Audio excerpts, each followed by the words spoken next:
Hi there. Welcome to another episode of Audacious Conversations. I'm very excited to have you on today. Um, Last week I started talking about why I started writing the book Audacious Courage to Live as God Intended. If you've not gotten the book, by the way, hmm, please, I'm begging you, could you please click on the link down below in the comment and pick your copy of the book? You would be so glad that you did. So I wanted to talk to us about a couple of things. In life we're surrounded by whispers of doubts that makes us to question God's voice, makes us to question what we believe that God has said. God's desire to do mighty things in and through us. Um, and While I was researching for the book, I identified some of the things that makes us feel like we're insufficient, especially when God has called us into more. I identified some of the things that limit us when God has invited us into the seed of greatness, calling us to come higher. Um, Jeremiah 29, verse 11, it says, "For I know the thoughts I think toward you, said the Lord, thoughts of peace and not of evil, to give you an expected end." So, God is thinking good thoughts for us. He said in Jeremiah 1:5, "Before I formed you, I knew you." So, I had a plan for your life. You're not just random, you're not an accident of creation, you're not just there to dot the I's and cross the T's. You are a part of my plan. I had a plan for you. And, currently we're fasting for the audacious fast. And there are certain fears that we really need to confront, certain things that we need to deal with, the doubts that many of us have believed over time. And I took some notes. Um, One of the big ones is the fear of failure. The fear of failure. The society tends to equate failure with worthlessness, leading us to shy away from taking risks. And so we don't want to take risks because we do not want to fail. We don't want to take risks because we do not want to feel like we are not sufficient, we are not able, we're not worthy of the places that God has made for us, the spaces that He has intended for us to reach. And the fear of failure is such a formidable adversary because it stands in the way of audacity. It is a silent saboteur. It sabotages us of our creativity. It hinders us from progress. It stops us from reaching our potential. The fear of failure is crippling. I would never remember the first time God spoke to me to do something, and I was so afraid of what people would say, of how people would see me, of what people would think about me, that I never took a step. And because I never took a step, there are certain results that I should be seeing now that I'm not seeing, because even yes, I could start now, but at the time where it was burning in my heart, I let my fear stop me. And I just want to ask you, what fears are you letting stop you? What fears are you letting to hinder you? What fears are you letting to determine the course of your future? What fears are you letting to define the outcomes of your life, define the parameters of your possibilities? What fears are you letting tell the story of your life? Because it is hindering, it is a psychological barrier. It makes it difficult to take risks, it makes it difficult to embrace changes, it makes it difficult for you to pursue goals that are bigger than you. And God never calls you to do small things. God never calls you to do things that are within your reach. God never calls you to do things that you can just do by yourself, because He has called us to a life of dependence on Him. And until we begin to realize that I depend on God for my existence and I depend on God for my greatness. I think there's one scripture in Psalms that said, "It is His help that has made me great." So I'm not great of my own making. I'm great because I am helped to be great. Now, if I'm being helped to be great, I can't take the accolades for greatness. I can't take the I can't take the attributes for greatness. Like, the greatness ain't it's not me. It's not me doing it. It's not me attaining it. It's not me achieving it. I was helped into it. And so it helps you see life a lot differently when you realize that I'm dependent. If he's called me to do it, then he's going to help me to do it.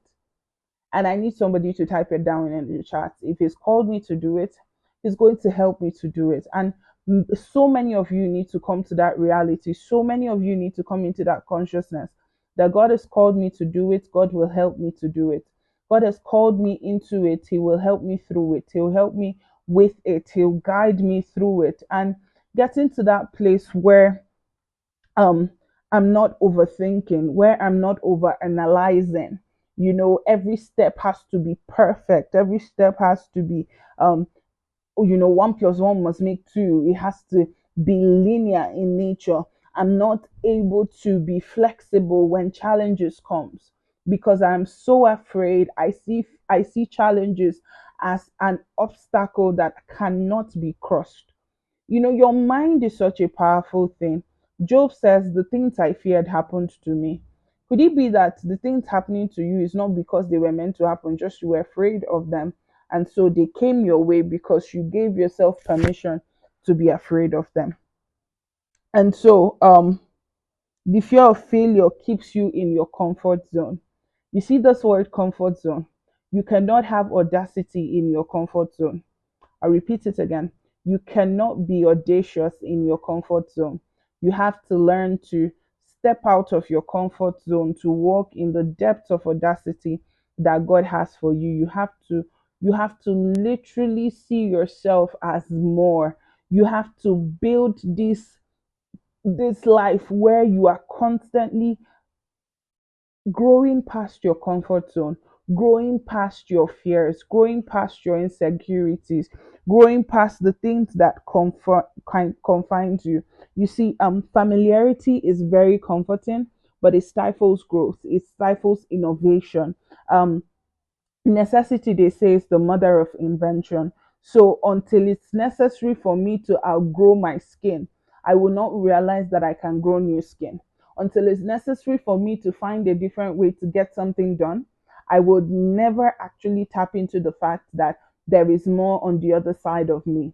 And so as individuals, it's very, very important that we're consistently disrupting our own selves. There's this quote that I have on my phone that says, "Rejoice, disrupt yourself." I have one that says, "Be audacious," and then I have one that says, "Disrupt yourself." The reason for asking myself to disrupt myself is that, one of the things that happens when you disrupt yourself is you realize how much you've grown, you realize how much you've seen, you realize how much you've become, you realize how much you can attain, how much is within your grasp, how much is within your reach. A lot of times, because we're not disrupting ourselves, we're so married to the present and not realizing that the future is so bright, the future is so beautiful, the future is so pregnant with so much greatness, so much amazing things packed deep within it.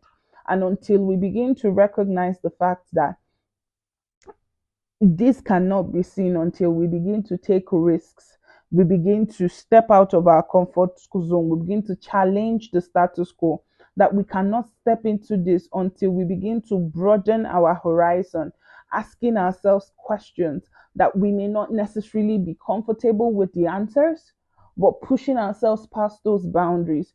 We would live within the confines of our environment, we would live within the confines of societal expectation, and we would never live an audacious life, consistently trying to fit in instead of being standing out as God has called us to be. You know, failure is not a personal flaw, it's a part of a learning process.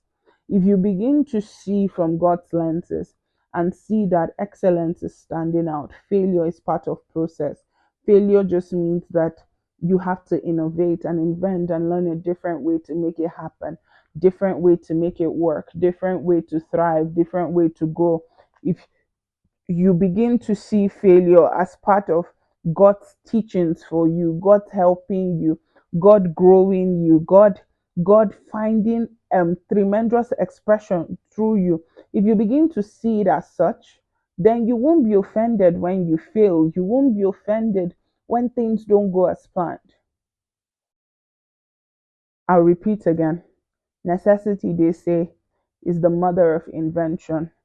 Until it is necessary for you to shift, many times you will remain where you are until you begin to find the need to step out of where you are. You may never actually attain the heights that God has intended for you. So it's very paramount, it's very important that we begin to question failure. We begin to question the paradigms of our fears. We begin to question the paradigms of our insecurities. And we begin to know how to respond to the fear of failure. Um, One of my covenant brothers once made a statement. He said, "What's the worst that could happen?" And then somebody said, "Oh, the worst that could happen is that it doesn't happen." And he said, "No, the worst that could happen is that it happens." If you change your perspective and begin to see from the eyes of God and begin to see from the lenses of God, realizing that God's intention for you is good, that all things work together for your good, your perspective begins to change. That if it doesn't come through the window, it's going to come through the door. If it doesn't come through the door, somebody is going to have to remove the roof, but it's going to get to me. All things work together for my good. When I have that disposition birthed in the place of prayer, that things are always working right for me, I'm not going to be afraid to fail. I'm just going to see it as a need for perspective change, a need for creativity, a need to understand something deeper than what I'm conversant with. I will begin to understand that it is a need for me to step into a horizon, a territory that I'm not necessarily familiar with. It will push me to prayer, it will push me to research, it will push me to growth and learning. It will push me to realizing that I need to fight for this dream I have. I need to fight for this thing I believe in. I need to fight for this perspective that I really want to see a materialization of. And many of us need to begin to ask God to change our perspectives. We need to go to God and say, "Help me see differently." I told us, I started with the story of Esther. And in the book, you'll see where I wrote about the Esther anointing. And I said, listen, when it comes to this journey, when it comes to seeing things from the lenses of God, you have to realize that sometimes the push you need is the fact that your status quo is disrupted. Is the fact that you are not allowing the paralysis of what could be to destroy you and to circumvent you from pressing into what can be. So I'm not letting the fear of an experience that maybe I've not attained to stop me from an experience that I can attain, right? And so today, I just want to tell you, don't let the fear of failure stop you. And as we're fasting, as we're praying, we're going to begin to trust God for an elevated perspective, the audacity to see differently, the audacity to pursue differently, the audacity to see from the lenses of God, to realize that our lives is not just for us, it's far bigger than us, it's far deeper than us, it's far phenomenal than us. And until we begin to recognize the fact that we have the permission from God to be who He has called us to be, irrespective of who likes it or who doesn't like it, we have the permission from God to stretch into the greatness that He has for us, to push into the persona that He has painted for us, then would always let the fear of failure stop us. Next week, I'm going to touch on maybe two more um, whispers of doubt that the enemy is bringing our way. But I hope this has blessed you. I hope this has given you the permission that you need today. Let me know in the chats how this episode makes you feel. And until I come your way next time, bye for now. I love you.